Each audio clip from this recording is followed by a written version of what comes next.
Allora, buongiorno a tutti, ben arrivati.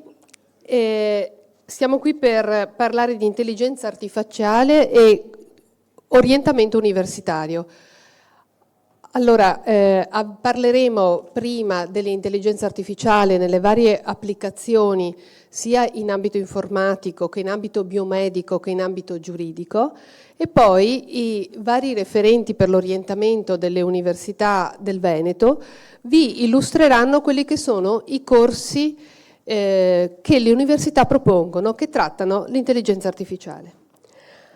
Allora, presento i relatori, Claudio Tomazzoli, ricercatore e docente dell'Università degli Studi di Verona, poi Michele Vitiello, professore a contratto dell'Università Telematica Uninettuno, il professor Del Favero, professore associato dell'Università di Padova, degli Studi di Padova, e poi abbiamo i referenti per l'orientamento, Massimiliano Badino, dell'Università di Verona, Laura Bobbo, che ci raggiungerà a breve, dello UAV.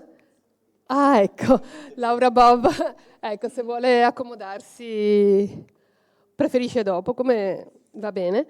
Poi Teresa Scantamburlo, professoressa dell'Università di Venezia, Giuseppe Radaelli, che è delegato all'orientamento dell'Università di Padova, e infine Giorgio Spanevello, che è un altro evento che ci raggiungerà, che è il coordinatore della rete ITS Academy del Veneto. Va bene, allora lascio la parola al professor Claudio Tomazzoli, che ci parlerà di intelligenza artificiale. Vado lì perché si vedono le slide. È acceso questo, sì? E con questo? No. Sì. Intelligenza artificiale, vabbè, è un po' lunga la scaletta, quindi vi chiederò un po' di pazienza, d'accordo? Spero di ricambiare la vostra pazienza con qualcosa, d'accordo, di utile per voi, almeno in termini di informazioni. Intelligenza artificiale, una cosa nuova, una novità degli ultimi tempi, qualche annetto, giusto? Da quant'è? 3-4 anni massimo? Quasi. Il primo che cominciò a dire, ma le macchine possono pensare, non era uno come me, appassionato di informatica, d'accordo? Era uno molto migliore di me che se l'ha inventata l'informatica, ma non ha scritto, d'accordo, se le macchine possono pensare o meno, a degli informatici, ad esempio come me o come lui dell'epoca, l'ha scritto a degli psicologi, l'ha scritto qualche annetto fa, d'accordo?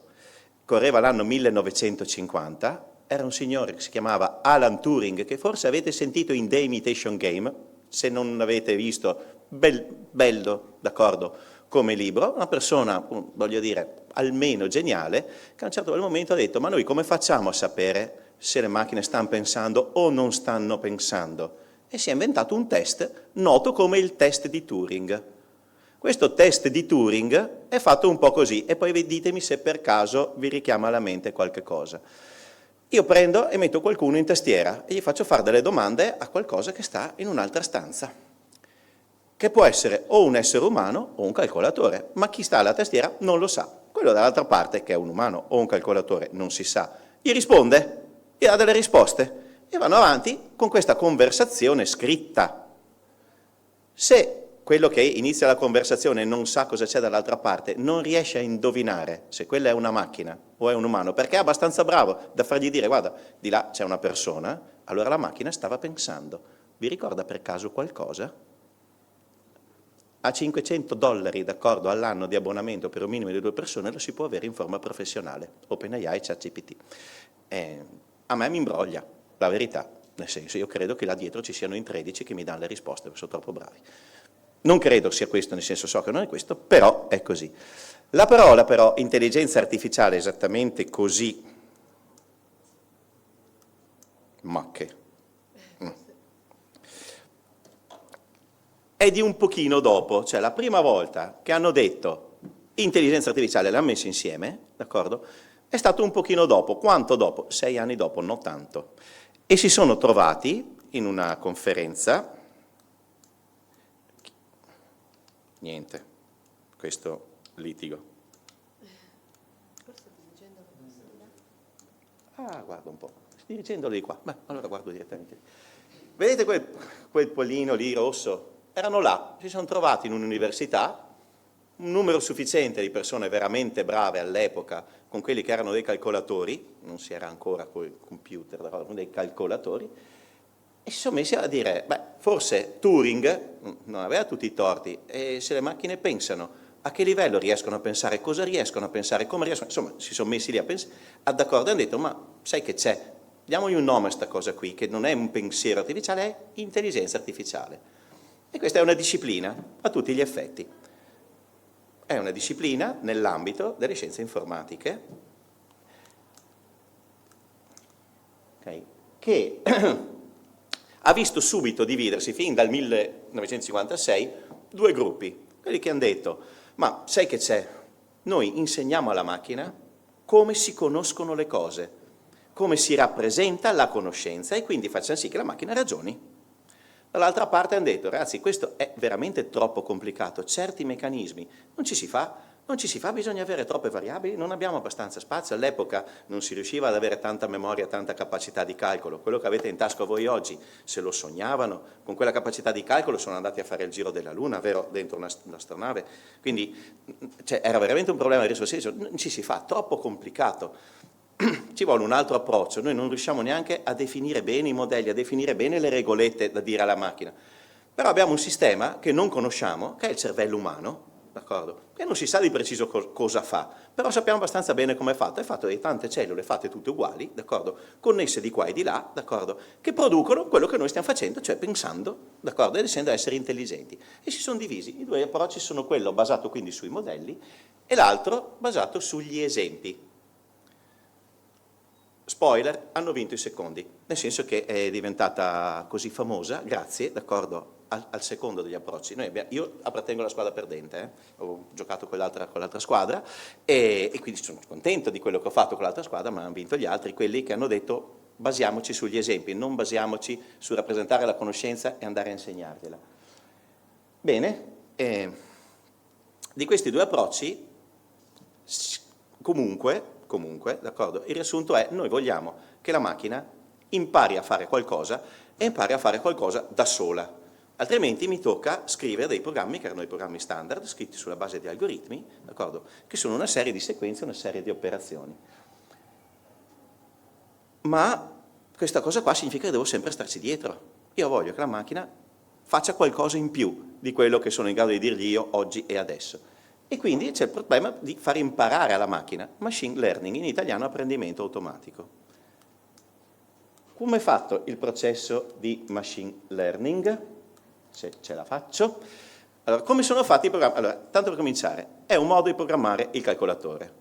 Mia opinione personalissima, intelligenza artificiale è un ossimoro. Sapete cos'è un ossimoro?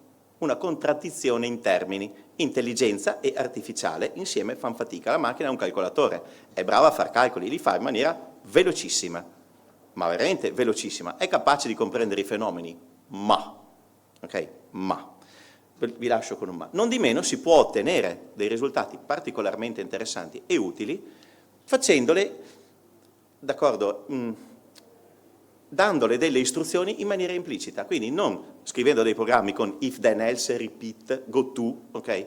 Ma dicendo, senti un po', questi sono una serie di esempi, queste sono una serie di regolette, fa te, fa ben, no? Quando hai finito, e questo è il processo con i dati di addestramento, vedete? I dati di addestramento sono gli esempi. Il processo di apprendimento è, guardateli, questo è il meccanismo con i quali te li devi guardare, e produci qualcosa che è un insieme di regole che non sono stato io a scriverti if, then, else, repeat 3 volte, d'accordo, go to là in fondo. No, d'accordo, te lo fai da te. Alla fine produci qualcosetta, io ti do degli altri dati e vediamo se quello che hai prodotto mi piace abbastanza. Bene, hai fatto cosa? Un programma, a tutti gli effetti, che nessuno sa come è fatto, perché è difficile da capire come è fatto, ma è un programma, tanto quanto gli altri programmi, tanto quanto, molto più potente degli altri programmi abbiamo scoperto oggi. E questo si chiama modello, d'accordo? Il cuore di questo programma è il modello. Che cos'è un modello? Un file, grande a piacere. Il modello di LLM che è stato fatto alla Sapienza un paio d'anni fa sono 13 giga, d'accordo? Di oggettone, che sa parlare, che sa capire l'italiano, per intenderci. Quindi un file grosso a piacere. E questa è la prima fase, è importante da un punto di vista di consumo di risorse, ci vuole tanto tempo per farla, ma poi una volta che l'hai prodotto ce l'hai fatto il programma. Ci vuole tanto tempo anche a scrivere del codice, se per caso vi è capitato mai di farlo, a if then else si passano le ore, vero? Poi quando finalmente hai il programmino fatto, a eseguirlo ci metti di meno, succede uguale. Anche qui e la seconda fase si chiama sfruttamento, quindi ho dei dati nuovi, che possono essere immagini, testi, video, le passo a un processo di previsione che usa quel modello e lui mi dice, d'accordo, qualche cosa è l'esecuzione di un programma che produce un calcolo. Che tipo di calcolo? Ah, chiedo scusa, se ce la faccio. È così semplice? No, è un pochino complicato. E dopo, tra non molto, guardatevi bene sta roba perché vi faccio fare un esercizio, o meglio, proviamo a fare insieme un esercizio su questo aspetto qua. Si va giù dritti così? No.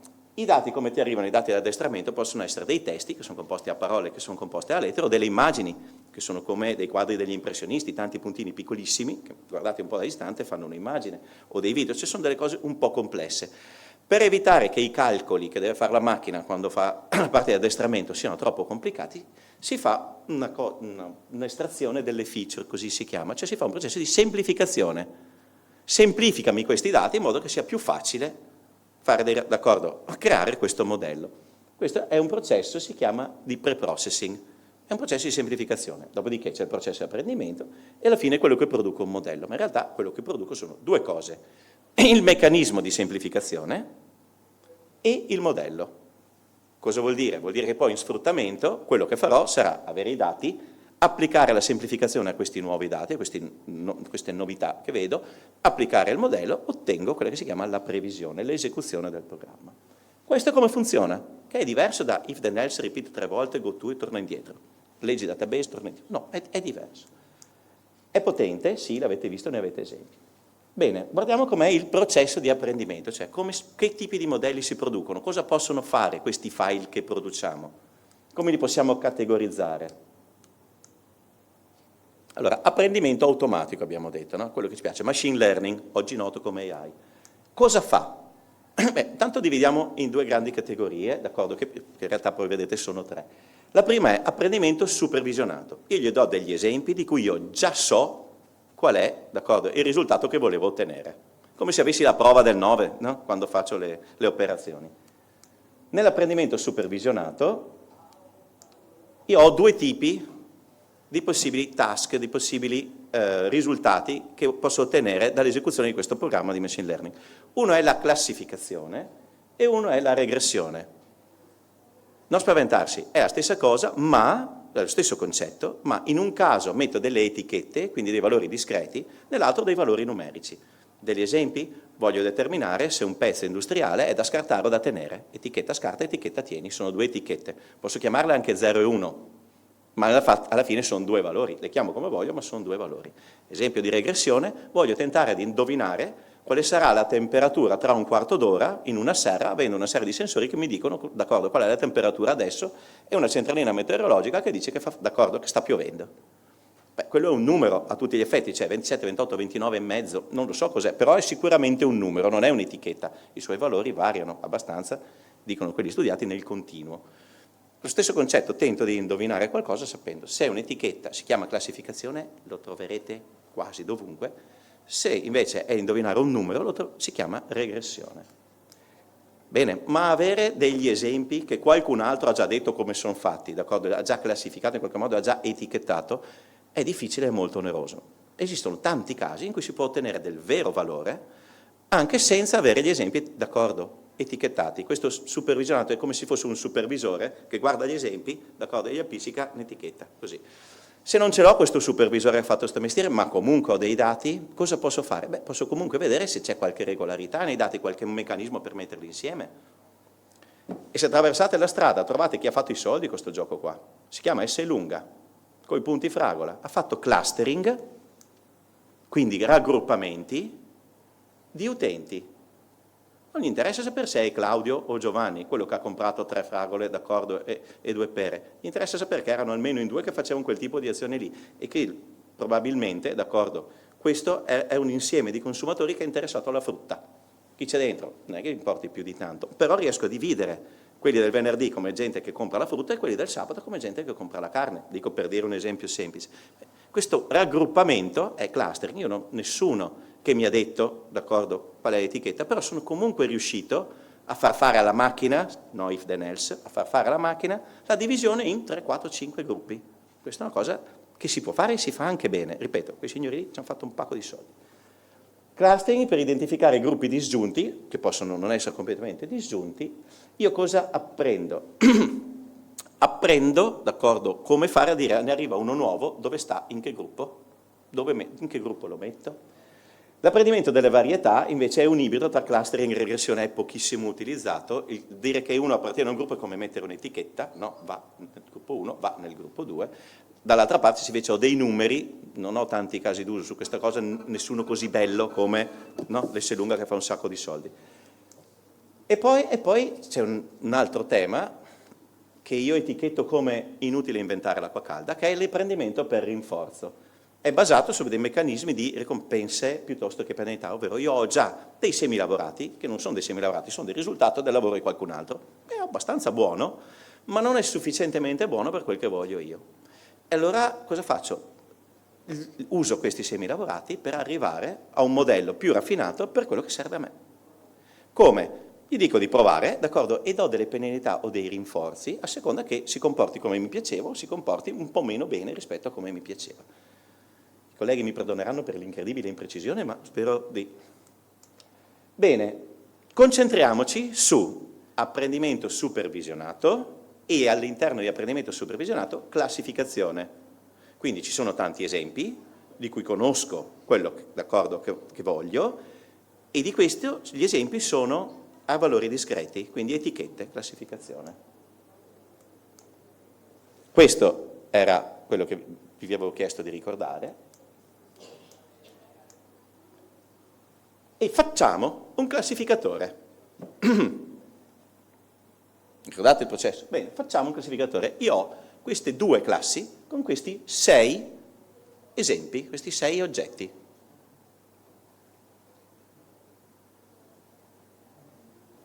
Figurine, sì, figurine. Queste figurine hanno delle caratteristiche. Tomazzoli, Madonna Santa, e figurine. Pensate a un nastro trasportatore con una telecamera sopra, d'accordo, di quelle solo in bianco e nero. Scontorno degli oggetti, cosa vi resta? Poco più che figurine che passano. Okay. Quelli sbordati sono da buttare, quelli non sbordati vanno bene, sono pezzi meccanici che si possono tenere, pensate, d'accordo, qualcosa che deve girare e incastrarsi. Esempio molto semplificato, ma quello.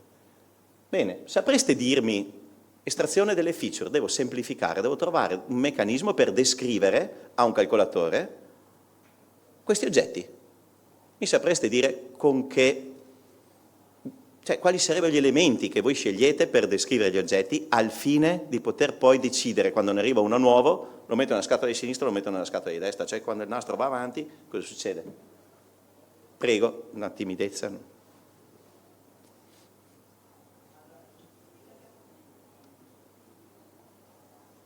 Dai. Hanno colori diversi? Hanno colori diversi, sempre nel bianco e nero, ma hanno colori diversi. Poi?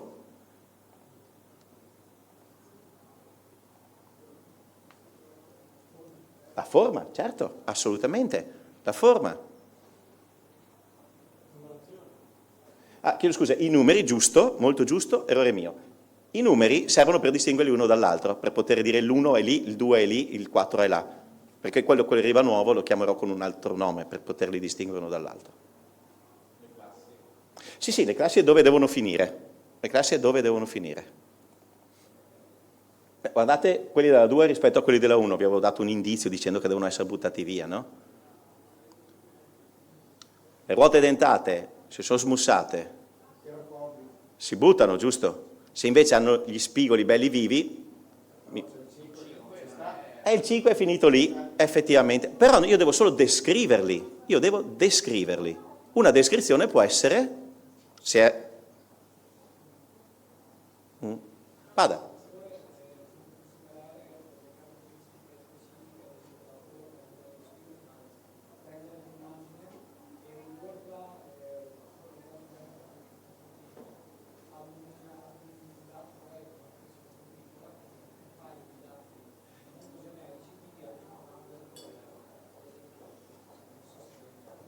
Voce un po' più alta perché la sento a tratti.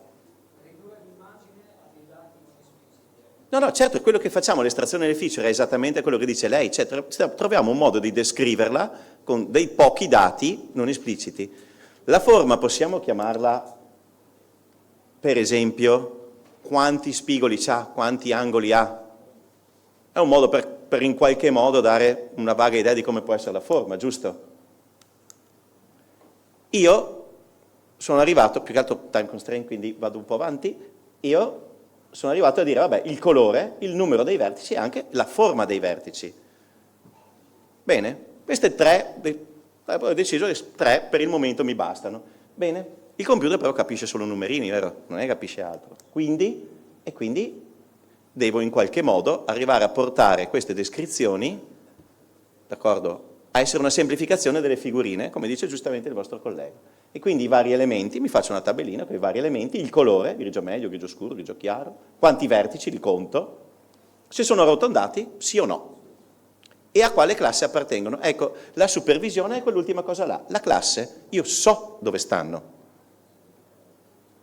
Quindi so anche come attaccare l'etichetta giusta, perché questi sono gli esempi iniziali.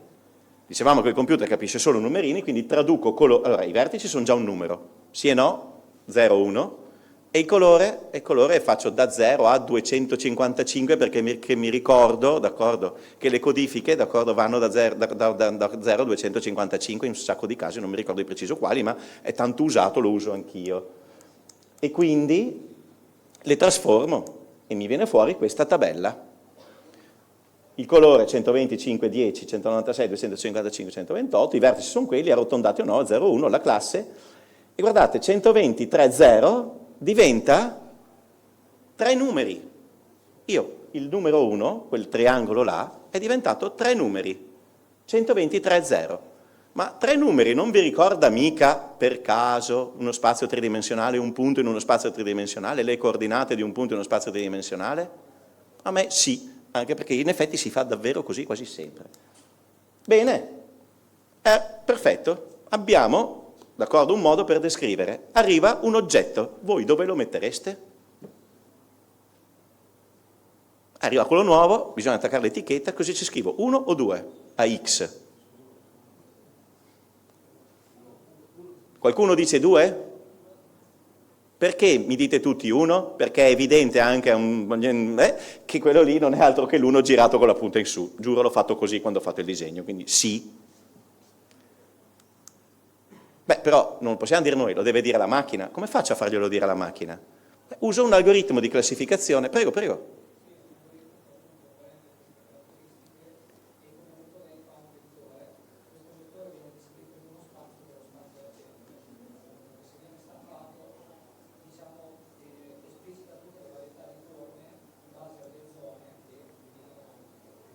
Sì, assolutamente, tutte le possibili forme sono punti in uno spazio vettoriale, uno spazio tridimensionale, in questo caso perché ne ho scelte 3.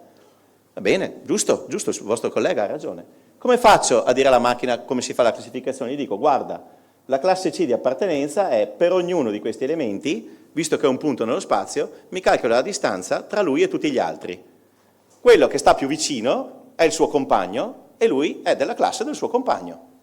Semplice, trovi quello che gli è più vicino, calcolando la distanza euclidea, saltate pure la formula, va bene uguale, d'accordo? Calcolo, li ho fatti con Excel, spero siano giusti, e in effetti vedete che la più piccolina delle distanze, d'accordo, è quella rispetto a un elemento della classe 1. Bene, l'abbiamo fatto fare al calcolatore, una formuletta di calcolo, il vettore che mi rappresenta il punto, formuletta di calcolo, arriva quello nuovo, estraggo le feature, d'accordo, punto, calcoletto per tutti e sei i calcoli, trovo quella che è più piccolina rispetto alla distanza rispetto al numero 1, bene, quindi la classe è quella del numero 1. Il numero 1 nella classe 1 va a sinistra. Pezzo lo teniamo. Ottimo. E adesso? Sì, lo so, qua c'è il trucco, non spaventatevi. E adesso? È evidente anche, voglio dire, no? A chiunque. Cioè, qualsiasi umano prende quella lì e la mette nel 2. Perché la mette nel 2? Perché è grigia arrotondata a quattro lati, d'accordo, a 4 angoli. Quindi, guarda là, d'accordo, svegliati e mettila lì, non perdere tempo. Beh, facciamogli fare i calcoli però.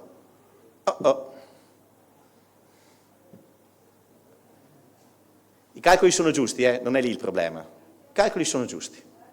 Se volete fare le somme, tirate fuori un foglietto Excel, i calcoli sono giusti. Cosa è successo? Ecco, questa è la domanda per voi. Cosa è successo? Ovviamente, previsione non plausibile. Cioè, macchina, no. Questa è una stupidaggine. Si dice che il classificatore ha sbagliato. Perché ha sbagliato? Sì, i calcoli sono giusti, Dov'è l'errore? Dov'è il problema? Vada.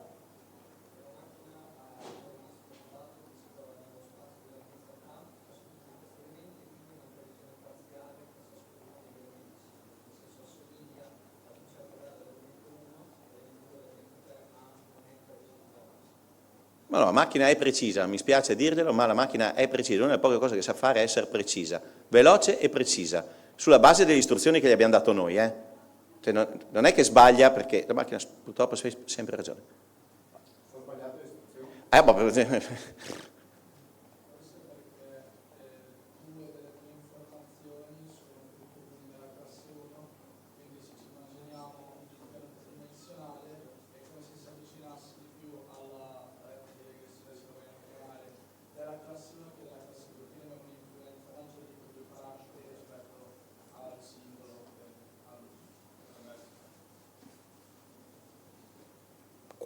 Quasi perfetto.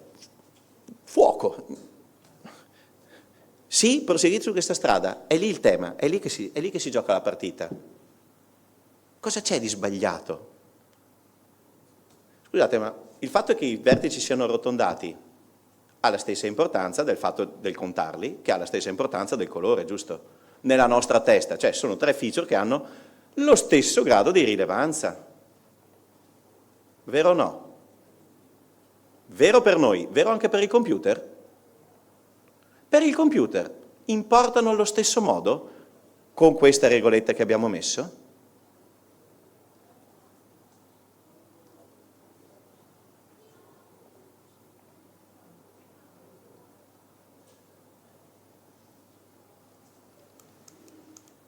Adesso che ho imparato ad andare indietro.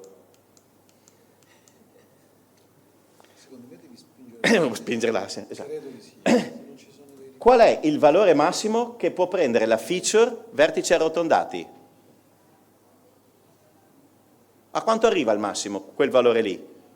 1. E il minimo? Quindi la distanza tra uno e l'altro al massimo è 1. I vertici, qual è il valore minimo che prendono? E il valore massimo? 7, cioè 10. Totale differenza 7. Il colore? Qual è il valore minimo di colore? Nero, 0. Bianco? D'accordo, 255, non 1. Qual è la distanza massima? Tanto di più di tutte le altre. Siccome io ho detto calcolami le cose con la distanza, no? Perché la distanza euclidea, che è d'accordo, è la radice quadrata e somma dei quadrati. Cosa vuol dire? Vuol dire che io mi calcolo sulle x, quanta è la distanza sulla x, qual è la differenza della y e qual è la differenza della z. Ma la x, il massimo della differenza, sbianca le altre, me le oscura tutte. Il massimo della differenza di una feature è molto più grande di quella delle altre. Cosa ho dimenticato di dire? Ragazzi, bisogna che abbia la stessa importanza. Come si fa a dire che ha la stessa importanza? Si chiama normalizzazione. È un'altra operazioncina, d'accordo, di divisione, che porta tutti i valori a stare nello stesso range. Minimo fa 0, massimo fa 1. Allora la massima distanza comunque è uguale per tutte le feature.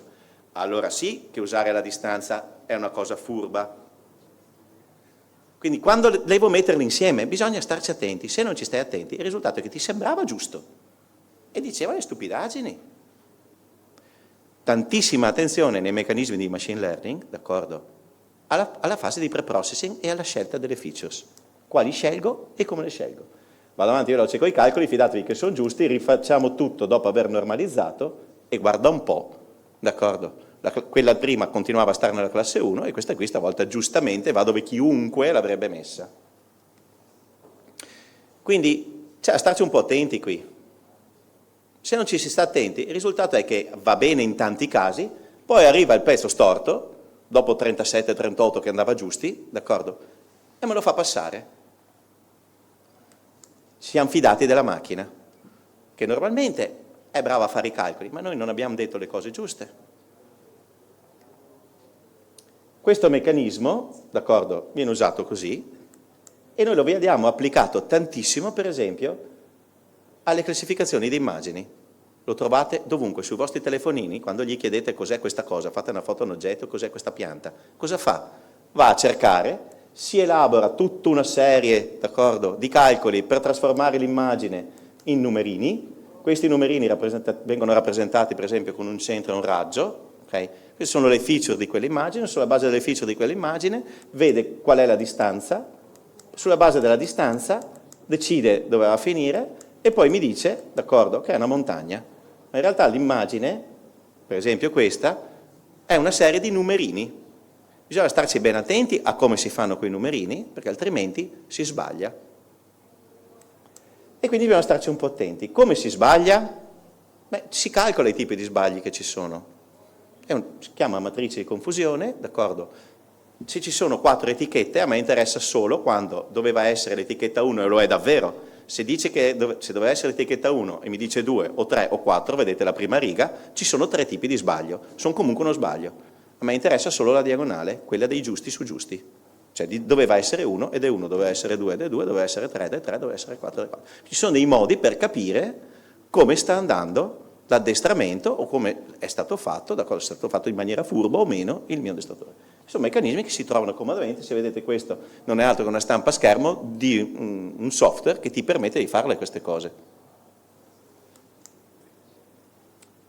Bene, tutto questo è il apprendimento automatico secondo i sistemi di machine learning, la mia squadra, ok?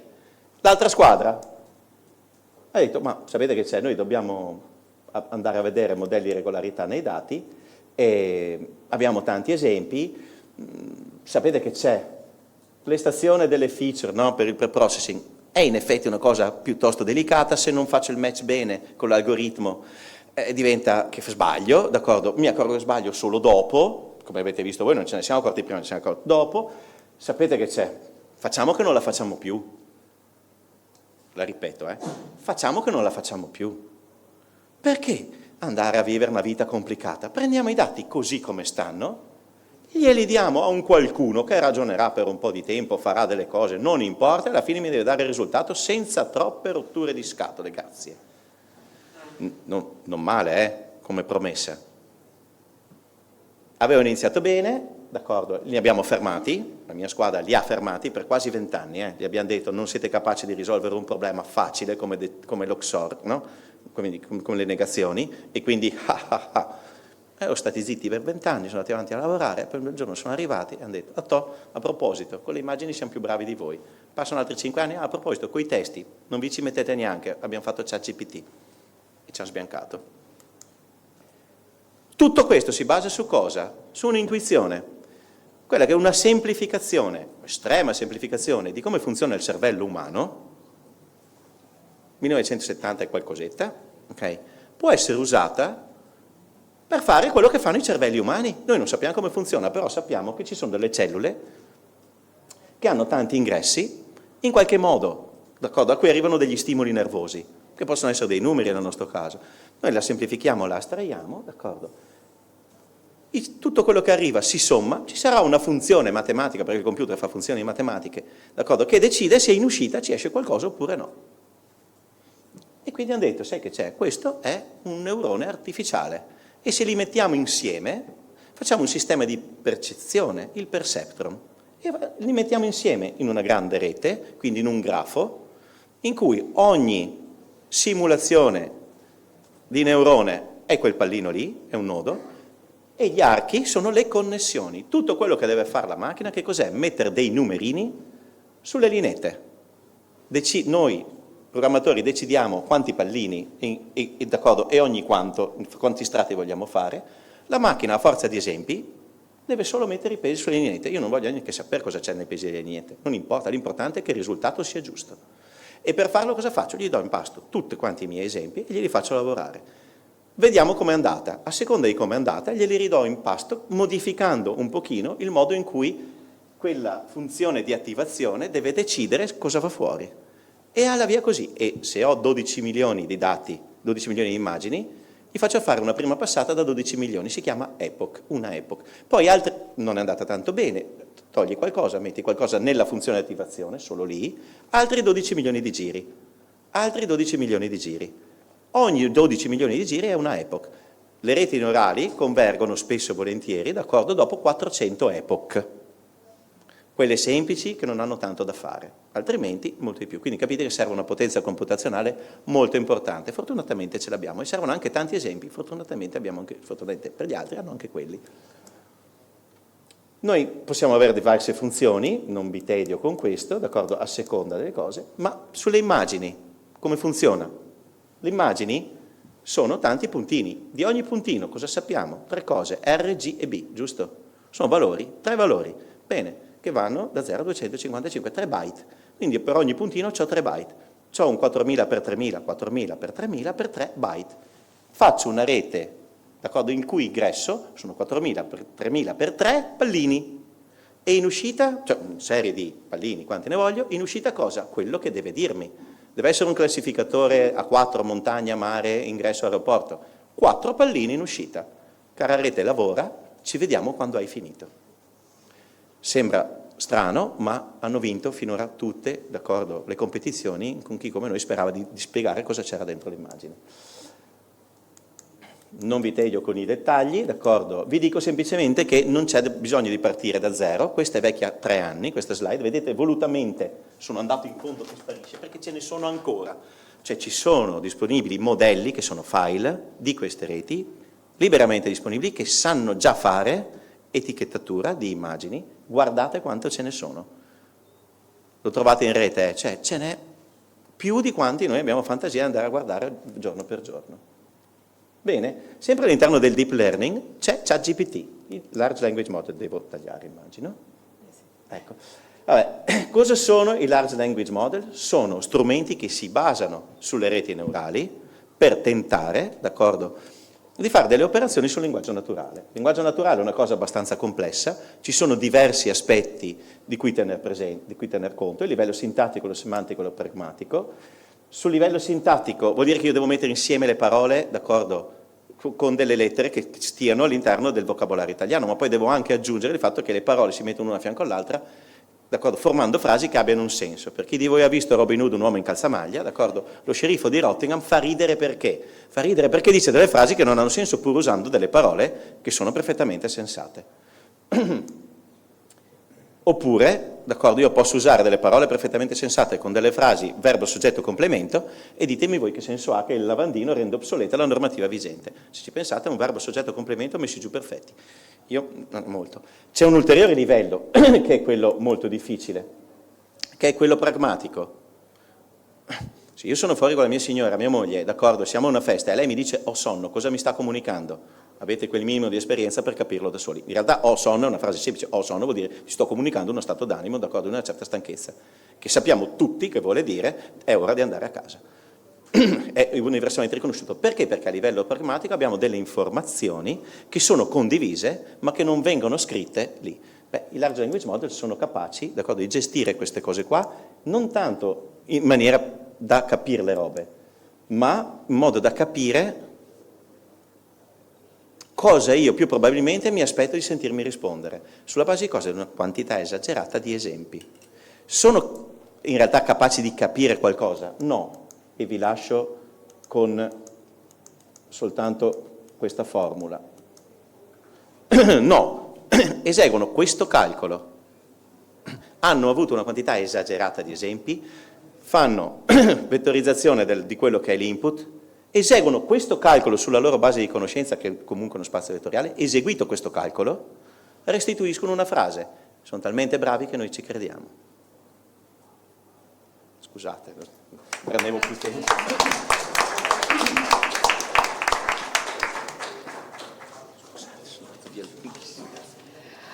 Allora, invito adesso l'ingegner Michele Vitiello.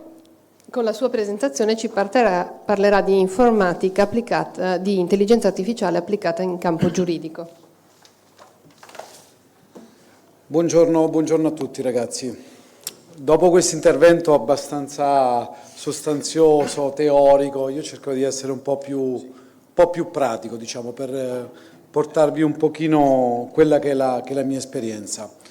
Io mi occupo di investigazioni informatiche, sono un ingegnere informatico forense, quindi quello che faccio è analizzare tutti quelli che sono i dispositivi informatici, come quelli che avete in tasca voi adesso, al fine di rilevare delle informazioni utili che poi possono essere utilizzate all'interno di un procedimento giudiziario.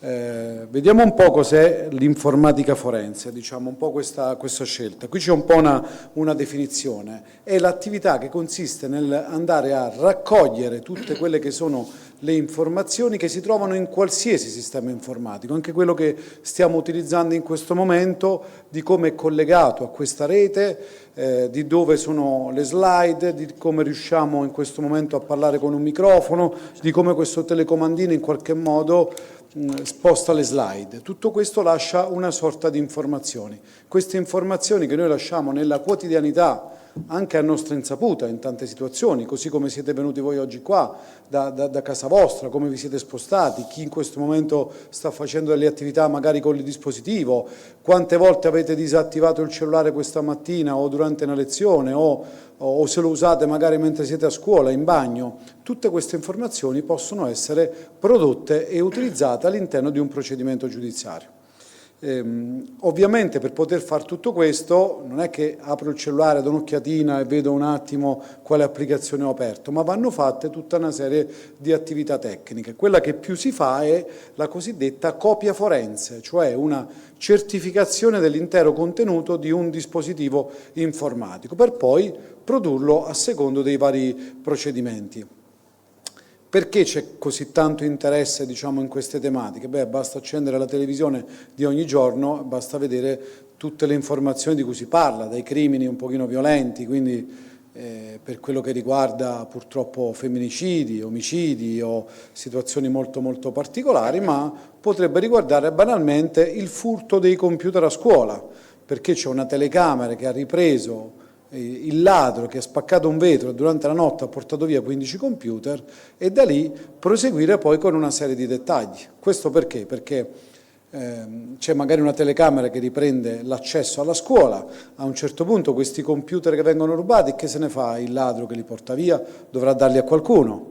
Era già d'accordo con qualcuno per collocarli, per poi andarli a rivendere? Come lo fa? A volte vengono consegnati fisicamente a qualcun altro che aveva già commissionato magari questo furto, qualcuno che doveva proprio aprire un qualcosa di collaterale, gli servivano 10 computer, e perché no andare a prenderli nella biblioteca della scuola? Oppure c'è chi magari poi li ha messi online, li ha messi in vendita, e quindi si può andare a analizzare tutto quello che è il mondo digitale anche legato ai cloud, i social network, Facebook, Marketplace o subito.it, per fare i primi esempi che capitano un pochino a mente. C'è un grande interesse, c'è una grande attività che riguarda sia il presente, ormai parliamo di qualcosa che va avanti all'incirca da una decina d'anni, che parliamo un po' di informatica forense in maniera piena, pesante. In realtà c'è una legislazione che in Italia nasce il 2008, che è una convenzione di Budapest, da lì è venuta, si è creata un'importanza fondamentale su come questi dati devono essere estrapolati da qualsiasi dispositivo di memoria. Però i dispositivi evolvono sempre di più. Tanti di voi utilizzano sistemi avanzati di crittografia, magari all'interno del dispositivo, i cellulari sono bloccati sempre da un PIN, quindi bisogna trovare dei modi su come entrare all'interno di questi cellulari, un po' come hackerarli in certe situazioni per poter avere delle informazioni, e una volta che si hanno queste informazioni però sono da analizzare. Negli esempi che diceva prima il collega che mi ha preceduto, chiaramente tutta quella parte teorica è necessaria, perché identificare poi un'informazione, un'immagine all'interno di un dispositivo, provate a vedere nella galleria quante immagini avete ognuno di voi. 15.000, 30.000, 40.000, e quelle sono solo quelle che avete in qualche modo effettuato, ricevuto tra qualche gruppo, WhatsApp e così via. Provate a pensare a chi è iscritto ai vari gruppi Telegram di canali poco affidabili, vengono fuori delle quantità allucinanti. Peccato che in un'indagine giudiziaria qualcheduno quei dati li va a guardare. Ora, o si mette con la santa pazienza, li guarda uno a uno, si guarda tutte le foto della galleria, però ci sta un anno per guardare un cellulare, oppure deve utilizzare dei sistemi un pochino avanzati per poterlo fare. Esistono vari software per poter fare questi tipi di attività, di analisi, e l'intelligenza artificiale in questi ultimi anni ci viene molto in aiuto, perché ci viene a dare degli elementi utili per poter ricercare in maniera molto più efficace e molto più veloce tutte queste informazioni. Per rimanere sul tema immagini di cui si parlava prima, per esempio, una delle ricerche fondamentali è quella delle immagini pedopornografiche all'interno dei dispositivi, perché ci sono ancora tanti casi purtroppo di adescamento di minori, di possesso di materiale pedopornografico, di diffusione, di creazione, più di quanti se ne possa purtroppo immaginare. Ci sono reati tipo il revenge porn, la diffusione senza il consenso di una persona di fotografie o di video che ritraggono un soggetto nudo, svestito, in atteggiamenti un po' intimi e particolari.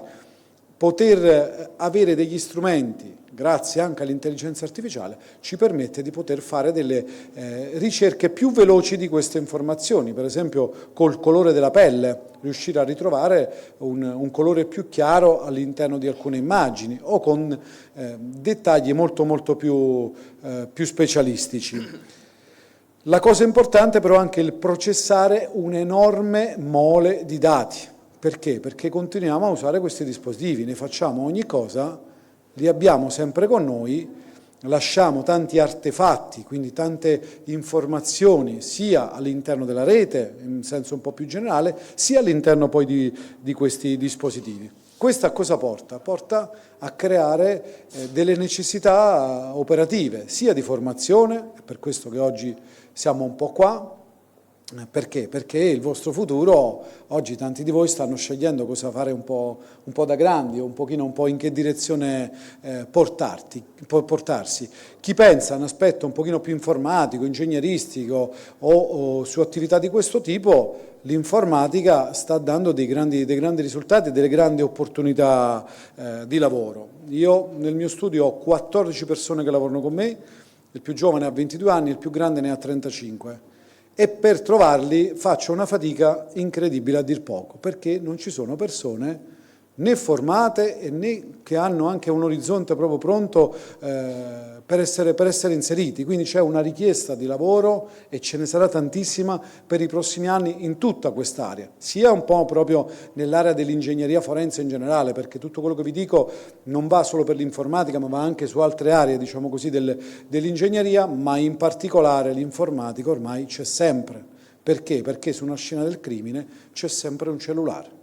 C'è sempre un tabulato telefonico, c'è una telecamera, c'è un sistema informatico dappertutto, in qualsiasi attività. Abbiamo citato prima un esempio di puntifragola. Nei puntifragola a me viene in mente tante cose, si aprono quanto una persona mangia, cosa mangia, era a casa, ha fatto la spesa, si creano degli alibi informatici. Come paga? In contanti? Paga con la carta? Da dove gli vengono i soldi con cui va a fare la spesa sempre in contanti? In 10 anni non ha mai usato il bancomat, però c'ha tutti i puntifragola accumulati di migliaia. E tutti questi elementi possono essere poi dopo utilizzati all'interno dei vari procedimenti. Oltre ai percorsi chiaramente di studio, quindi che sono un pochino ovviamente necessari, perché se uno non si approccia un pochino a questo mondo partendo dalle cose un po' teoriche e poi ad andare in avanti, chiaramente diventa un po' difficile. Quindi quello che ovviamente vi voglio consigliare è quello di avere sicuramente un'apertura verso queste nuove frontiere dell'intelligenza artificiale che cambierà molto il mondo del lavoro. Voi siete già dei nativi digitali, quindi arrivate anche in un periodo un po' di vita abbastanza nuovo, abbastanza moderno, e diciamo che a mio avviso non ne potrete fare a meno. Anzi, probabilmente non ne potranno fare a meno anche persone che sono un po' più adulte di età, che ad oggi sono lì che dicono no, ma io ora ho 50 anni, 55, 60, ma cosa mi importa dell'intelligenza artificiale? Purtroppo la sta già usando e non sa neanche perché e per come, e dovrà usarla in maniera inevitabile, perché se non la utilizzeremo resteremo fuori da determinate tipologie di attività, un po' come è accaduto col cellulare. In passato vi era un cambiamento epocale. Se vedete lì c'è un bellissimo cellulare 2G, che vedete che c'è anche qualcheduno, uno ancora su 1.000.000, che lo utilizza. Lì non gli rompono le scatole perché tanto su WhatsApp non gli scrive nessuno e lui è bello tranquillo. Però quante sono le persone che utilizzano un sistema di quel tipo? Ormai pochissime. Tutti gli altri purtroppo sono estremamente connessi e continuano a lasciare molto più tracce. Ci sono persone che ancora vorrebbero usare una cosa di quel tipo, ma non ce la fanno, perché la tecnologia, l'innovazione, la vita di oggigiorno viaggia su altri canali. L'Agenzia delle Entrate, andate sul sito dell'Agenzia delle Entrate, scrivici su WhatsApp. Cioè, voi magari siete giovani, magari non riuscite a carpire bene questa roba, ma l'Agenzia delle Entrate è un posto in cui tu mandi le PEC, fai delle file chilometriche, devi avere 3 lauree per capire quando ti arriva qualcosa, che cosa ti hanno mandato. Ora hanno il servizio che ti rispondono su WhatsApp. Prima entravi all'ingresso, ti facevi 7 ore di fila per chiedere scusi qual è lo sportello 3 perché non c'era neanche il numero scritto al cartello. Ora hanno attivato servizi del genere.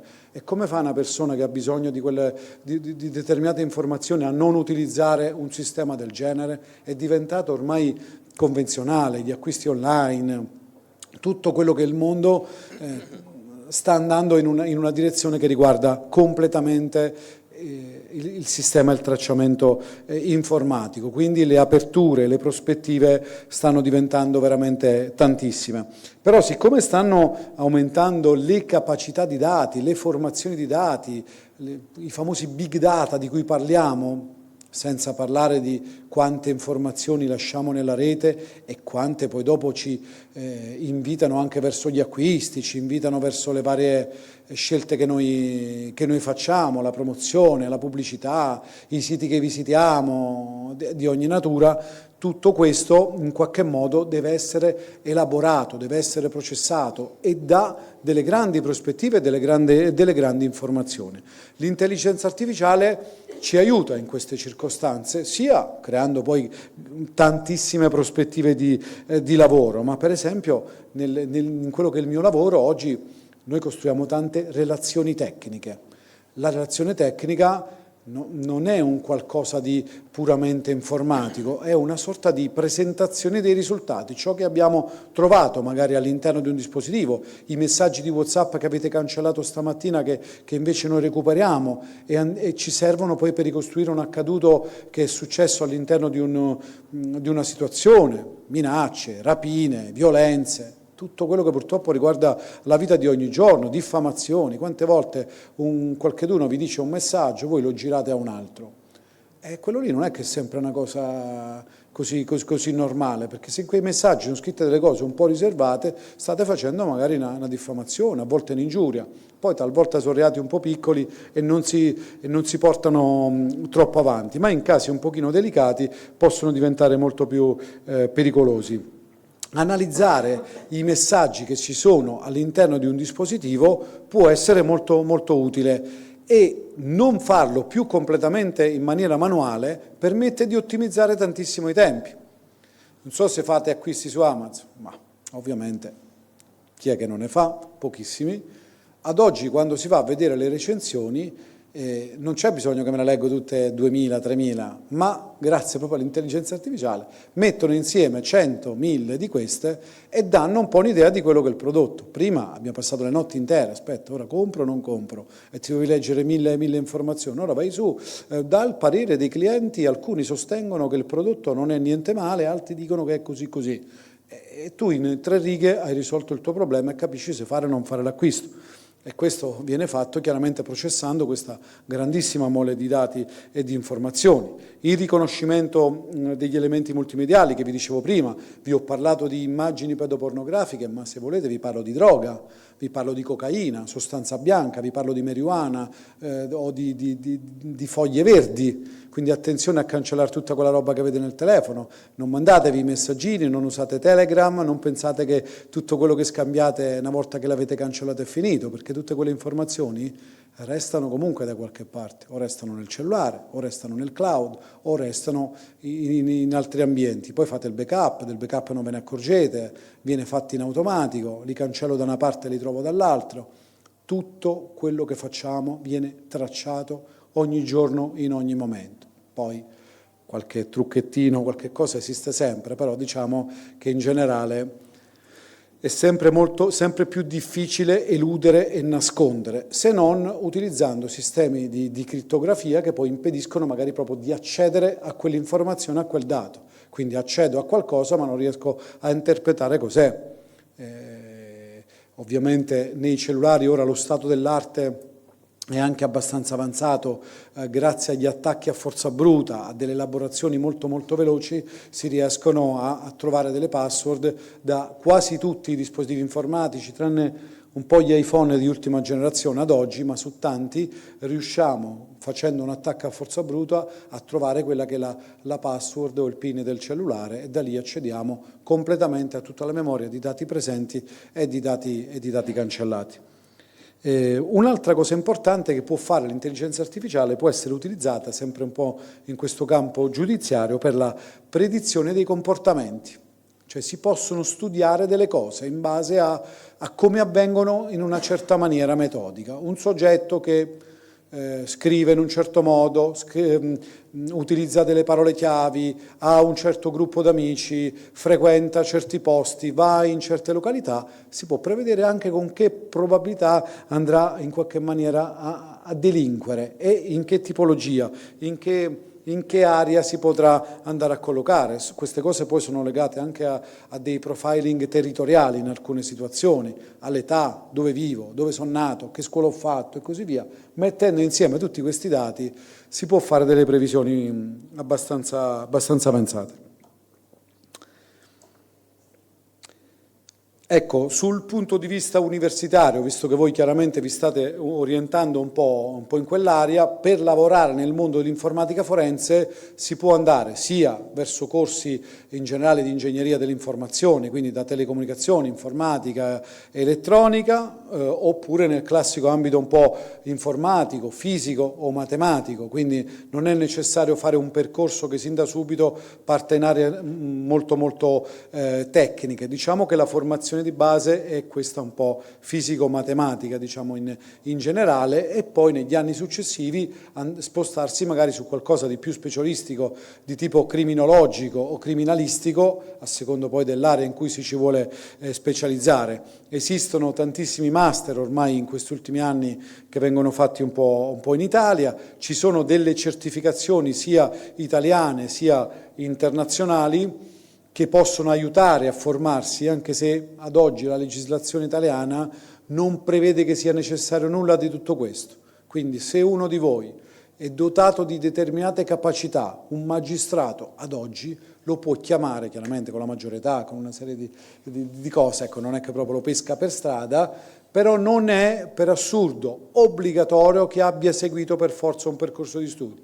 È chiaro che, come in tutte le cose, chi ha è un po' grave come situazione, in effetti bisognerebbe un po' lavorare su questi punti. Imbarazzante ma vera. È così purtroppo. È chiaro che però nell'ordinarietà i magistrati si rivolgono spesso a degli ordini professionali, agli ambienti universitari, comunque non è che selezionano le persone raccattate per strada, diciamo c'è un po' un metodo di selezione naturale che non è scritto ma che avviene in maniera naturale. Poi ovviamente la formazione continua, come in tutte le varie tematiche che abbiamo oggi nella vita attuale, avendo un avanzamento tecnologico che è praticamente mentre io vi sto parlando, magari oggi stanno hackerando il nuovo cellulare e c'è una bomba che scoppia se rispondi a una chiamata. Purtroppo è così, viviamo in qualcosa di innovativo. Avete visto qualche giorno fa la grande operazione delle IPTV fatta dalla Polizia Postale? Il famoso pezzotto? Siete tutti bravi.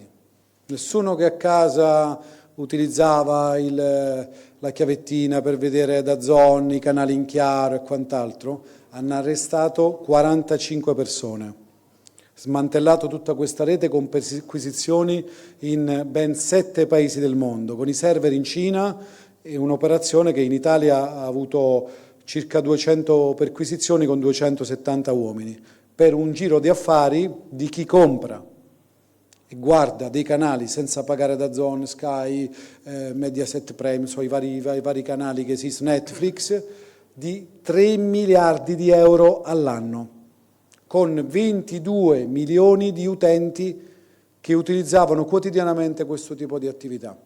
Chiaramente non sono andati fino all'utente finale, ma almeno da tutti quelli che a loro volta commercializzavano questi servizi. E attenzione che nei vostri ambienti sono abbastanza diffusi, perché tu arrivi a casa, non ti compri DAZN, non ti compri Netflix, non compri nulla, con 100 euro l'anno, 10 euro al mese, ti guardi 2500 canali, tutte le partite del mondo che fanno in tempo reale e non paghi nulla. Però peccato che si stanno violando diritti d'autore, tutta una serie, si sta creando un forte danno a tutta quella che è l'industria di quel tipo, commettendo dei reati piuttosto gravi. Quelli che hanno fatto le cose più grosse rischiano l'associazione delinquere, ovviamente, pari pari come quella che si fa in altri tipi di ambienti, e pene fino a 20 anni di reclusione. Quindi compro la chiavetta, un amico, ma me la dai anche a me? Sì, dammi 100 euro che te la compro, pagamento, Ciro, Telegram, Ciro, mi dai un account? Sì. Dove te lo mando? Guarda, ti mando il PayPal, mandamelo qui. PayPal intestati ovviamente a soggetti terzi, inesistenti, carte raccattate per strada, e poi dopo si finisce in dei calderoni pazzeschi. Quindi questo è solo uno degli argomenti. Prima era la pedopornografia, oggi le TV a pagamento, domani saranno altri tipi di informazione, però la linea è un po' sempre quella. In questo tipo di figura, quella dell'informatica forense, si un po' differenzia rispetto all'informatica pura, quella esclusivamente tecnica, perché si va a miscelare con una parte giuridica. Quindi non è un lavoro esclusivamente tecnico anche per il futuro, perché ci sarà magari qualcuno di voi che dice sì, ok, a me la parte tecnica un po' piace, però non è che voglio stare sempre lì a fare cose troppo avanzate, hardware, software e così via. Il bello di questo lavoro è che c'è una parte un po' giuridica, quindi informatica forense, informatica legale, quindi da una parte un aspetto tecnico, da una parte un aspetto giuridico, un po' il braccio destro dell'avvocato, il braccio destro del magistrato, del pubblico ministero, del giudice in tribunale, che permette di poter prendere delle cose particolarmente complesse che abbiamo all'interno dei dispositivi, guardate quello di cui abbiamo parlato prima, e trasformarlo poi in cose molto molto semplici, perché l'informazione che serve è quella di capire cosa è successo, chi ha ucciso quella vittima, dove si trovava la persona in cui è avvenuto quel tipo di reato, chi ha commesso l'accesso abusivo al sistema informatico, perché un sistema a un certo punto ha sbagliato a tirar fuori quel pezzo ed è morta una persona nell'azienda perché quel pezzo è caduto male, gli è sbattuto in faccia e purtroppo una persona che era lì è morta. Però caspita, poi chiediamo la colpa all'intelligenza artificiale che quel pezzo l'ha fatto uscire dalla porta A o dalla porta B? Poi c'è sempre una persona dietro. C'è sempre qualcheduno che ha una responsabilità e che deve capire e prevedere un po' tutto quello che potrebbe succedere. Se avete qualche domanda, voi qualcosa, vi lascerei anche un po' di spazio, non so se lo volete fare più alla fine o nel durante, come volete voi. Ok. Abbiamo un altro appuntamento, quindi dobbiamo poi lasciare. Ci spiace. È stato interessante perché loro fanno informatica e quindi è una di quelle applicazioni, delle 1000 applicazioni dell'informatica che cerchiamo di farvi vedere, uno dei possibili percorsi. Certo, grazie a voi.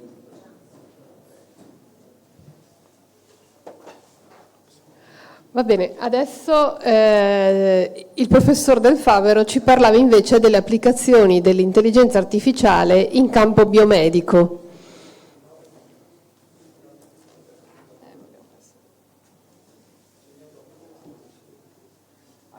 Vediamo intanto di capire come si guida. Esatto, quella parte lì. Conviene puntare di là. Lui ci è riuscito meglio, E non c'è un puntatore, vero? perché là Che pilota è là, solo schermo.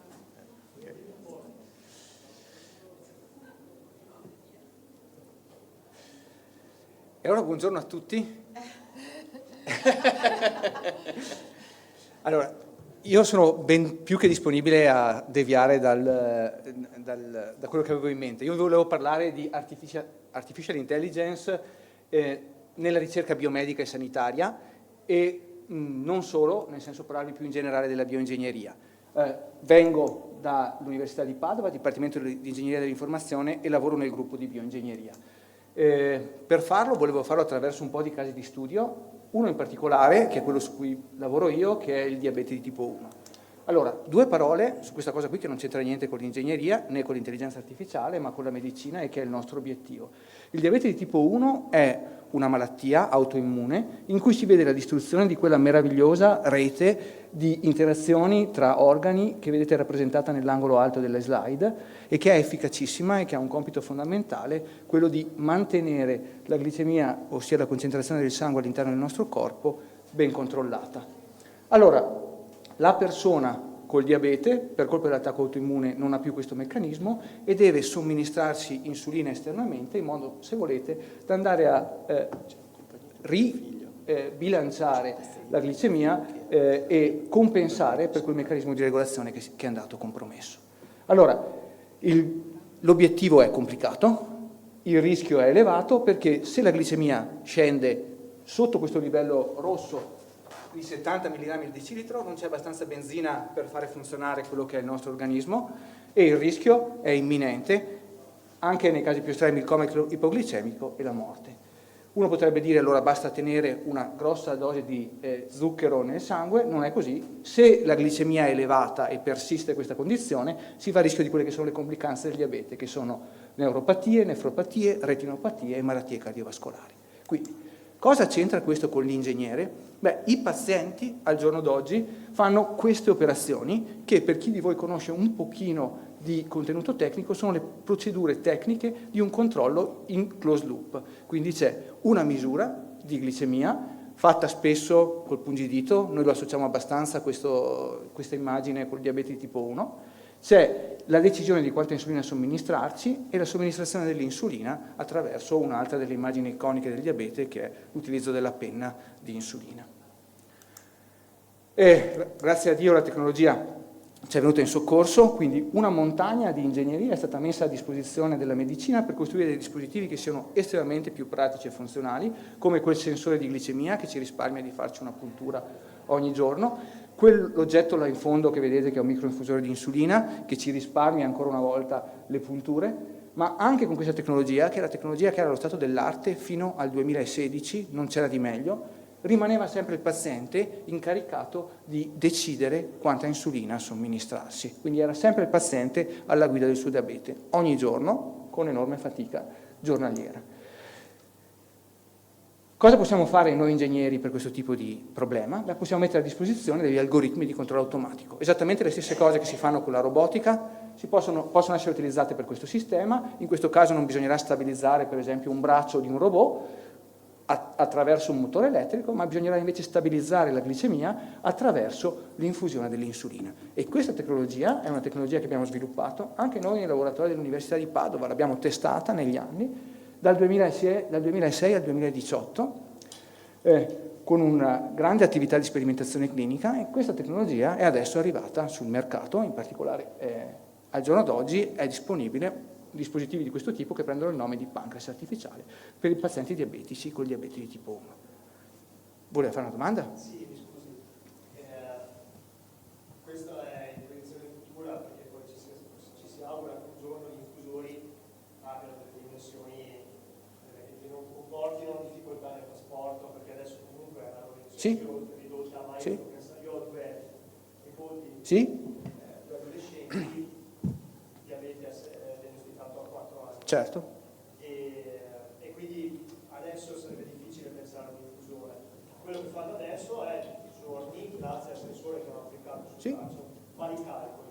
Ma, siete passati da una fase in cui Cioè adesso voi riuscite addirittura a controllare il microcontrollore, Sì? ma avete quindi già un programma, un algoritmo, qualcosa di pronto per chi invece ancora si fa l'insulina prima del Sì? Allora, questa è... C'è molta attività di ricerca anche in questa direzione.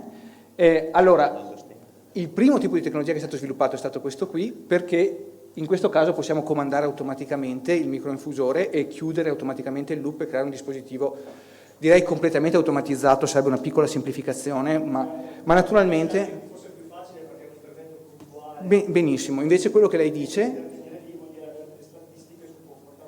Sì, quello che dice lei prende il nome di sistemi di supporto alla decisione e sono in corso di sviluppo anche con l'uso di quelle penne connesse che ci sono adesso che addirittura possono comunicare il tipo di dato e quanta insulina è stata infusa. Quindi la risposta è assolutamente sì, c'è tecnologia in sviluppo su questo specifico argomento, anche se questo è sicuramente il dispositivo, diciamo, di punta che c'è adesso per il trattamento del diabete di tipo 1. Quindi, insomma. Ma questo diciamo è in commercio, non c'è ancora niente in commercio disponibile per ce l'ha toccato. Sì, esatto. Con la penna è ancora tutto in via di sviluppo. Però sicuramente il numero di pazienti che utilizzano la penna di insulina rimane la grandissima maggioranza, quindi è sicuramente... Quindi il problema più grande sono i adolescenti. Sì, è vero. Perché sono in quell'età e quindi Non hanno voglia del... un bambino È assolutamente verissimo, è tutto assolutamente verissimo. È un discorso amplissimo che però esula un pochino dall'intelligenza artificiale, quindi... Adesso non è che ci siano più tantissime persone, quindi se volete possiamo anche continuare su questo argomento, se no vi parlo di dove l'intelligenza artificiale può entrare su questo argomento qui. Siamo in 4. Quindi adesso io d'accordissimo a deviare e parlare invece di questo altro argomento. devo lasciare anch'io per seguire i ragazzi, quindi vi ringrazio per la risposta, ma non voglio fare di deviare. Benissimo, allora, questa è una tecnologia, l'Università di Padova ha contribuito a svilupparla, vogliamo dove l'intelligenza artificiale può venirci a dare una mano nell'utilizzo di questo tipo di tecnologia e nel miglioramento di questo tipo di tecnologia. Dove può giocare il deep learning? In generale l'intelligenza artificiale. Per una cosa complicatissima, predire quale sarà la glicemia futura. Capite l'impatto clinico? Se io so che la glicemia si abbassa, posso fare delle azioni terapeutiche, se io so che la glicemia si alza, posso fare delle azioni terapeutiche per contrastare questo tipo di problemi. Un problema di predizione esattamente come quello che è stato descritto nell'intervento precedente, ed è specificamente un problema di regressione. Con grande invidia per i problemi di predizione che vengono risolti nell'ambito forense, che vengono effettivamente risolti. Questo è un problema che lascia ancora una complessità e non è ancora stato completamente sufficientemente bene risolto. Noi abbiamo attaccato questo tipo di problema utilizzando tutto il campionario dei strumenti a nostra disposizione, partendo dagli approcci matematici tradizionali della modellazione non lineare, utilizzando gli approcci dei modelli lineari stocastici, altre tecniche tradizionali e naturalmente con la possibilità offerte dal deep learning anche con gli approcci offerti dal deep learning. Quindi i nostri ragazzi stanno testando in particolare tutte le più recenti architetture di rete a disposizione, dalle LSTM alle reti temporali convoluzionali e a tutte le altre modifiche. Di LSTM, esatto. Le LSTM di cui si parlava, e tutto nel tentativo di riuscire a predire questo glucosio che rimane terribilmente difficile da predire, utilizzando che dati? Utilizzando i dati provenienti da quelli del sensore della glicemia, utilizzando i carboidrati ingeriti, insulina e gli activity trackers. Allora, un argomento interessante di cui ci consente di parlare questa cosa specifica è l'importanza dell'interpretabilità. Abbiamo detto, in particolare, uno dei due team sosteneva che il team del deep learning non fosse capace di produrre modelli interpretabili ed effettivamente questo è un problema maggiore quando si parla di tecnologia per la medicina, di AI applicata alla medicina, perché stiamo parlando di strumenti sulle cui decisioni noi basiamo delle scelte terapeutiche successivamente. Allora noi abbiamo per esempio costruito un esempio, ci è venuto particolarmente facile, abbiamo preso due differenti architetture di LSTM che performano in maniera abbastanza comparabile. Questa qua rossa performa un 10% meglio, quindi tutto sommato ci verrebbe da scegliere questa qui. Il numero che vedete sotto è un numero che più piccolo è più contenti siamo, 10% meglio, quindi siamo contenti e opteremo per questa perfettamente, opteremo per questo tipo di rete. Tuttavia, se proviamo ad interpretarla, e grazie a Dio ci sono degli strumenti per l'interpretazione dei modelli, anche dei modelli di deep learning, uno standard si chiama SHAP, otteniamo questi bellissimi grafici colorati, di cui adesso non vi parlerò in dettaglio, ma che ci dicono una cosa fondamentale. Il modello rosso, che sembrava fare meglio, in realtà non ha capito una cosa fondamentale. Non ha capito che l'insulina costitutivamente abbassa la glicemia, mentre mangiare dei carboidrati alza la glicemia. Quindi lei predice bene, ma non ha capito assolutamente niente di come funziona il nostro paziente diabetico a livello di non aver capito un fatto fondamentale di questo tipo. Quindi il primo modello è assolutamente da scartare, a dire l'importanza dell'interpretazione nel machine learning, specialmente se si pensa di utilizzare questo tipo di tecnologia nell'ambito biomedicale. Io volevo anche menzionarvi, ma adesso vado via veloce, insomma, l'utilizzo allora di tecniche che fondono la fisiologia con le tecniche di deep learning, come i physics informed neural networks, che sono delle tecniche per insegnare alcune proprietà fisiche della realtà fisica alle neural network in modo che rispettino queste correlazioni. In questo caso si parlerebbe più probabilmente di physiology informed neural networks, visto l'ambito specifico, ma si tratta per esempio di costringere le reti a rispettare alcuni principi fondamentali come la conservazione dell'energia o la conservazione della massa, per esempio, cosa che invece loro di per sé non sanno fare. Un altro cosa estremamente, mi sono dimenticato di fare partire il cronometro, comunque un'altra cosa molto eccitante su cui stiamo lavorando per noi è l'autodiagnostica. Un dispositivo automatico è un dispositivo che allevia il paziente da un grosso carico, tuttavia questo fa anche sì che il paziente sia sostanzialmente meno engaged, meno coinvolto nella gestione della sua malattia e quindi possa essere potenzialmente più distratto e meno attento al fatto che si stia verificando un guasto. Come se voi montaste su una macchina a guida autonoma, finché siete voi a guidare siete molto attenti se la macchina sta mal funzionando, se siete sulla macchina a guida autonoma probabilmente lo sarete meno. Allora cosa succede se stiamo usando un pancreas artificiale e non ci preoccupiamo troppo? Beh, i problemi possono essere svariati, in particolare potrebbe rompersi quella pompa di insulina e a questo punto noi siamo convinti che stiamo vivendo per esempio una glicemia che sale, siamo convinti che la macchina prenda cura e si faccia cura di questo tipo di problema e invece questo non succede perché la pompa di insulina è rotta. Dobbiamo quindi affiancare tutte le volte che costruiamo una tecnica ad elevato grado di automazione anche delle funzionalità di autodiagnostica avanzata. Allora, come si fa autodiagnostica in questo tipo di problema? Ci piacerebbe avere dei dati labeled, quindi dei dati supervisionati in cui qualcuno ci dice guarda, in questo momento questi dati sono stati raccolti quando la macchina funzionava e mentre questi altri dati sono stati raccolti quando la macchina non funzionava. Tuttavia questo è difficilissimo. Perché? Perché ogni paziente è diverso, ogni paziente risponde in modo diverso e non è pensabile di avere per ogni paziente qualcuno che ci dice adesso il paziente ha un dispositivo che funziona, adesso il paziente ha un dispositivo che non funziona. Quindi dobbiamo per forza utilizzare quelle tecniche non supervisionate di cui ci parlavano nel primo intervento. E fortunatamente qualcosa possiamo fare anche se nessuno ci insegna quando sta funzionando o quando non sta funzionando il sistema. Se io vi chiedo di identificare qua dentro qual è il pesce che non funziona, il pesce diverso da tutti gli altri, sicuramente voi mi indicherete quello rosso lì in centro, giusto? Similmente possiamo pensare di fare la stessa cosa guardando quanto il dato del sistema non funzionante è diverso, è anomalo rispetto ai dati che abbiamo visto finora. E di nuovo uno dei problemi che ci sono stati raccontati in precedenza, outlier detection, problema di cui ci è stato parlato anche in precedenza, la crucialità di essere capaci di estrarre dei descrittori numerici efficaci che ci consentano di distinguere funzionante da non funzionante, quindi anche in questo caso problema di estrazione delle feature. Se guardate in questo grafico qui ci sono tanti puntini rossi e nascosti, ci sono tanti puntini blu e nascosti ci sono dei puntini rossi che a stento si vedono perché sono indistinguibili se semplicemente guardo i segnali che di solito rilevo con un pancreas artificiale. Ma se costruiamo delle feature adeguate, queste feature le abbiamo costruite noi a mano introducendo la nostra gli informatici dicono conoscenza di dominio, ossia la capacità di interpretare i dati e di costruire dei descrittori numerici che siano capaci di descrivere le anomalie. Vedete che adesso le anomalie rosse sono ben distinguibili dalle altre, allora possiamo lanciare delle tecniche che prendono il nome di algoritmi di anomaly detection, che ci colorano i dati sul grado di anomalia e possono per esempio consentirci di lanciare un allarme al paziente quando il grado di anomalia è troppo elevato.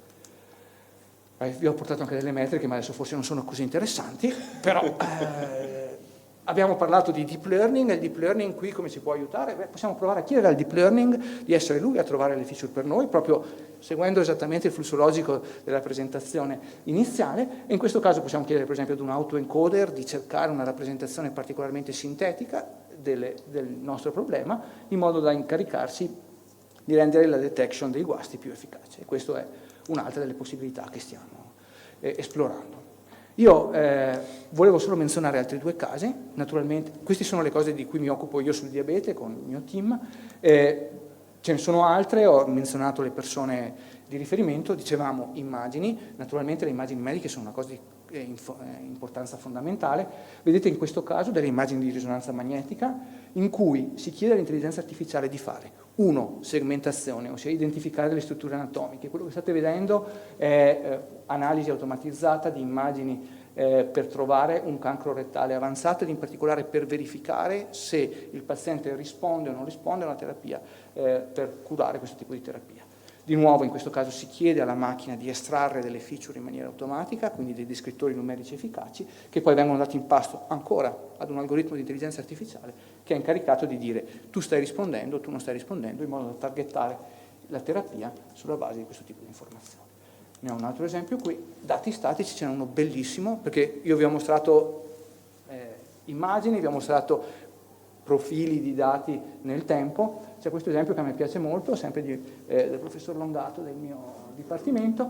Lui si occupa di usare modelli di deep learning per prevedere complicanze cardiovascolari utilizzando solo dati amministrativi e richieste di rimborso, quindi dati che non sono dati di natura medica, che tuttavia sono minori in qualità, ma che sono estremamente abbondanti ed imprescindibili, e avendo accesso a questi dati, guardate la quantità di dati, lui ha avuto accesso a qualcosa come 200.000 pazienti, noi ne studiavamo 30 per esempio, per capire la differenza di quantità, tuttavia con dei dati assolutamente differenti per natura e per qualità, e con questo è riuscito a predire, naturalmente quando dico è riuscito a predire bisognerebbe sempre discutere con che accuratezza, quindi in questo caso con un AUROC, che è una metrica di precisione dell'80%, questo tipo di complicanze.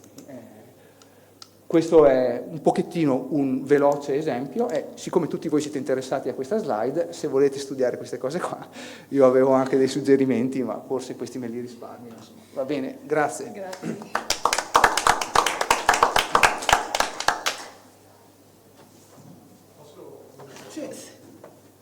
Ho mille idee su come posso utilizzare questo a scuola. Noi siamo un istituto tecnico. Di dove, curiosità? Qua di Verona, siamo al Marconi. Ah, Madonna! Il Marconi? Il Marconi? Esatto. E c'è la possibilità di avere queste slide che io potrei rimontare, perché per l'orientamento sono fenomenali, e da lì poi posso agganciare gli argomenti. Chiedere al capo. Grazie, scusate. Assolutamente. Sì, per me è nessun se problema. per voi è possibile. Ti lascio il mio contatto sì. o posso contattarvi io poi? Diciamo così, Decidere cosa... prendo il suo indirizzo email. Sì, e come backup Andrea Dal Varco mi conosce, che è un professore di meccanica. Tomazzoli, Claudio. Se vuole scrivermi il suo contatto. Come backup, faccio avere le slide di tutte le presentazioni. E eventualmente le recupero il contatto. Grazie, sono bellissimi. No, secondo me il problema è che c'è anche tanto distacco tra le aule qui giù e le persone che sono Questo è posto altro rispetto a dove passa la gente. È proprio un viaggio venire qui, diciamo, È un viaggio. rispetto a... No, un viaggio rispetto agli stand, quindi ovviamente non lo fanno. Giorgia, come procediamo? Allora, a questo punto ci sarebbe la presentazione dei corsi di laurea, ma non abbiamo il pubblico in questo momento. Come procediamo, Giorgia?